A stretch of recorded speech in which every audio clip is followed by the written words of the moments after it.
Good morning. It's Sunday, the 7th of May, 2023. Give you a quick look at the young chicks this morning. They're getting a little bigger. They're starting to feather out, so they'll probably be moving outside this week. That's the goal, anyways. Beautiful morning today. Clear skies. It's just one of those gorgeous days. Kind of chilly yet. It's still, in the lower 40s, but not terrible. The power damp's been running great. We have had absolutely no problems with that. We had to clean the racks a couple times, but that's to be expected when you have high water and you're still battling the elements of flooding. So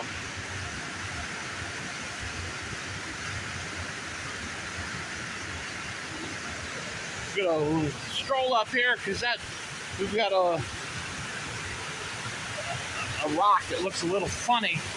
Or at least there's some water coming on it, and it looks a little funny. So again, you walk this place enough, you get to where you see things that doesn't look right.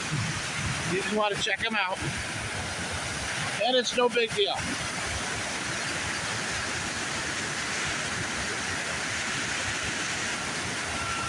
Generally, we don't see water running on this rock here, but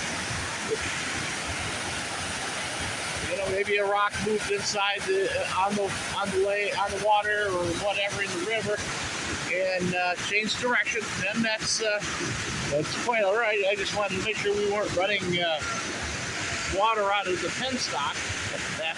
That would be bad.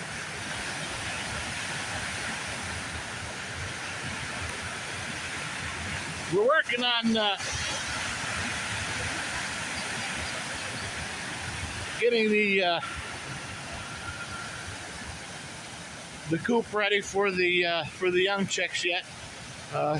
Still got to do a little bit. I've just got to put some bedding down. I've got to build some sort of a structure around it. I got to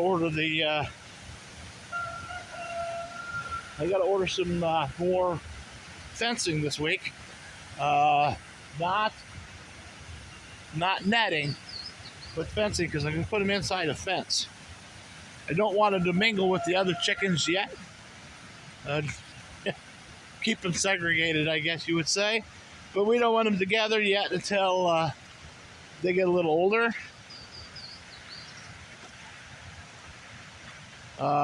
Simply because they haven't been outside. They've never been outside. And we don't want them to be roaming around outside. They don't know anything about danger or, take cover or any of that stuff. So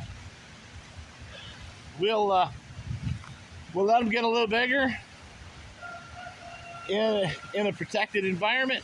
Although we will have them outside, they will get fresh air. They will get on grass as soon as possible. Because I believe that is one of the best things that you can do for the chickens. Is get them out into their natural habitat where they can scratch and get some worms and rocks and sticks and grasses and different berries and whatever, because that's what they eat. They particularly like bugs. So if there's a tick running around, chicken will find it. That's just what they do. So we're still running pretty good. Nothing great happening. Yesterday I went down, had a guy had no heat in his boiler. The boiler is fairly old, 45 years old. And it was acting like it was clogged. So I popped the pipe off the back, the exhaust pipe, the flue pipe, and the rooster's going to try to who's going to try to get me. He got a boot. They have to learn that every once in a while. But anyways, so going back, so I popped the exhaust pipe off the back end of it, the smokestack. Stuck my hand in the chamber. Of course, it was a bit off, so it wasn't running. And it was oil. So I stuck my hand in the chamber to see if the passages were clogged, and there was moisture in there, which is terrible. Which means that the boiler is leaking something somewhere. Generally, it starts out as a small seepage, but what's happening is, what I believe is happening at this point is, as it heats up, it opens up, it puts water out, but only a little bit. It's only just a drip, drip, drip. But it steams. Once it starts steaming inside the burn chamber, the CAD eye recognizes it as smoke, so it shuts the burner off. It trips everything out, and that's what we've had. It would start right back up. I could refire it, but not a good scenario. So the guy asked me, what I thought it was going to cost, and I said, well, it's going to be $5,000 anyways. And I tried to convince him to go with, what are you doing? Huh? What are you doing?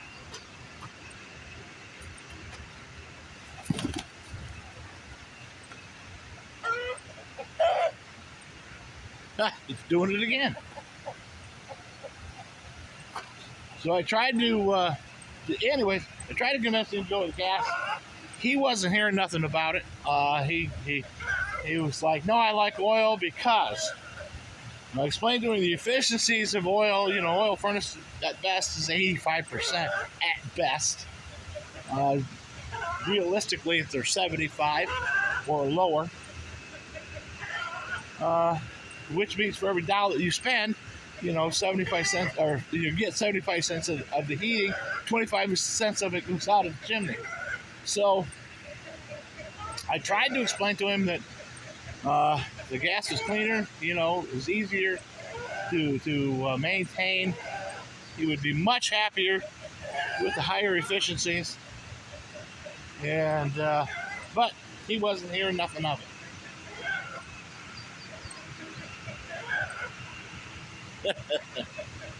The old rooster is the one that's causing the havoc this morning. The young rooster is going to be good. Anyway, so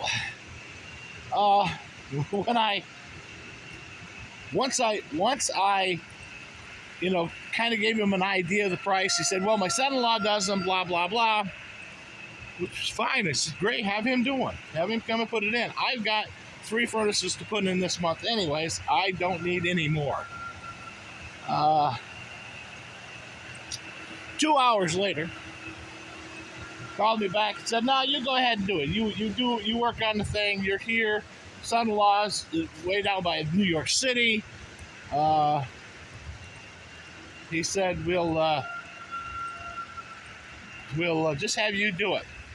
Well, I got looking this morning at the boiler costs.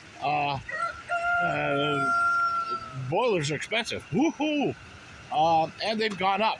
So what I'm going to do for the guy, because his bill's going to be pretty close to $6,000. So what I'm going to do is I'm going to mark down, get 2 estimates, take them to him. It's not an issue of where he's at or what's he going to do or how he's going to do it. Question is, I just want to make sure that he understands the cost difference, and because it's been a long time since I put an oil boiler in, a long time. So I'm going to just going to take in the new numbers and say, here's what it costs. I can't do anything about it because if we're going to do it, we truly need to put new controls in because I hate the way his is controlled now. So he's running two circulators on pushing back towards on the return side, and I've never put one in that way. I was always taught that it's better to push the water than to try to pull it. So and I subscribe to that belief. So that is what I do. I work on pushing the boiler or pushing the water. They actually pull the water, and he has he's got control valves on it also that have to, they all have to open up, and then they turn the boiler and the circulator on, which is kind of stupid. That's just an extra component you don't really need. My theory is that you put the boiler in. When you call for heat, the circulator starts. As it comes to your boiler is also then knowing that, hey, I've got to have, you run a cold start boiler, that's fine. The boiler says I got to come up to 180 degrees, whatever you want it at. I usually run about 170, but so it comes up to 170 degrees, and it circulates the water through the system, and then even if you're still calling for demand, the water temperature in the boiler reaches 170 degrees, the boiler shuts off, but the circulator continues to run. And it will go through that process all the way through till the heating cycle is over. Then, once it's over, the circulator shuts off, you're done. There's no extra steps, there's no extra things to turn on. The control box turns on the circulator and turns on the boiler. Instead of opening a valve, then once the valve is open, turns the circulator on, which then turns on the boiler. No, that's stupid. That's just dumb. So I'm not a fan of zone controlling like that with the zone control valves. I think everybody should have circulators. If you're going to have multiple lines, multiple zones in your house, and you're running a hydronic boiler, put that many circulators in. The benefit is when you run if you lose one circulator, you still have heat in the rest of the house. That room that area might be a little uncomfortable, but generally the other ones are going to keep it warm. And then you've got time. You're still heating the house, and you'll be okay. Too many times I have seen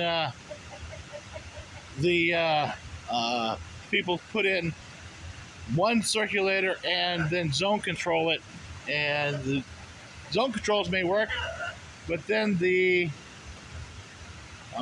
circulator goes bad and you have nothing in the house. So I'm a big proponent of putting in circulators. Circulator will cost the same as the zone valve. So and you've got higher efficiency circulators now that don't take any power at all. So that's what you need. Anyhow, that being said, so I've got to do a little bit of repiping on his house. So, I'm going to have some money to invest into that. So I'm just going to run it down. Here's the estimate. Here's a gas one. Here is the oil. This is your choice. And I told him the oil is going crazy because they don't want you to use it no more. And so he was like, okay, well, whatever you think. And then calls back and says, no, I want to go oil. Old school people, that's what he was. His thinking is I can buy oil all summer long, and yeah, that's true. He was worried about propane. So I think I'll run out of propane. Well, they'll put a bigger tank in. You know, the propane companies don't have a problem bringing you bigger tanks. If you're using more propane, they like it. But anyhow, it's a fairly large house, so it's gonna take a bigger boiler than what normally would go in there, because it's old, poor insulation, poor windows. Just needs a major update. But that's he's older than me. He's in poor health, so I understand he doesn't want to spend the money. He wants to keep it around. So makes sense to me. But still, we need to do things. Anyways, so that's pretty much where we're at today. I got to run out and see somebody today about doing a repipe on their house. They've had some copper issues while I was sick through the winter. So they've done some repairs, but they want to just repipe it to PEX. So I've got to come up with some numbers before I get out there and tell them what it's going to cost. And we'll see how that goes. All right. Not that I like to make sales calls on Sunday, but if they're there, that's the situation that we run into a lot. Is they're camps, so they're only here on the weekend and holidays. So sometimes you've got to do things that you don't really generally want to do, but it is what it is. Okay, so that's where we're at today. Tomorrow we're going to be working on the camper, getting that done, getting that wrapped up and on its way. We did do the repairs on the one that I was going to try to get you, but there was somebody there, so we couldn't get you filming of it. But that went fairly well. But anyway, so that's where we're at. Hopefully things will go favorable today, and and work all out, and I'll have more work than I know what to do with. Once again, I try not to do that, but I do it every time. All right, you guys have a great day. Take care of yourselves, those around you, and I'll talk to you later. All right, bye.